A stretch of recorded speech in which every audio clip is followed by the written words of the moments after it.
Surat ST વિભાગને હોળીનો પર્વ ફળ્યો। હોળી ધૂળેટીના પર્વ પર 4 દિવસમાં 555 બસની ટ્રીપ મારી, જેમાં છેલ્લા 4 દિવસમાં 90,64,000ની કમાણી। હોળી ધૂળેટીના તહેવારને ધ્યાનમાં રાખી એક્સ્ટ્રા બસ દોડાવવામાં આવી હતી। બનાસકાંઠાના અંબાજીમાં પેરામિલિટરી ફોર્સે કર્યું ફૂટ પેટ્રોલિંગ। બીએસએફના જવાનોએ ફ્લેગ માર્ચ યોજી 22 દિવસથી વિવિધ વિસ્તારોમાં પેટ્રોલિંગ ચાલી રહ્યું છે।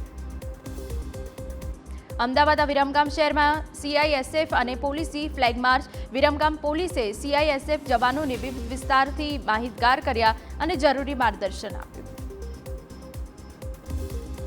સાબરકાંઠા બેઠક માટે લોકસભા બેઠકના સંયોજક અને ક્લસ્ટર ઇન્ચાર્જ સમક્ષ રજૂઆત કરાઈ। સૂત્રોચ્ચાર કરીને કૌશલ્ય કુંવરબાને ટિકિટ આપવાની માંગ કરાઈ। ઉમેદવારી માટે દાવેદાર કરનાર રેખાબા ઝાલા પણ રજૂઆત કરવા પહોંચ્યા।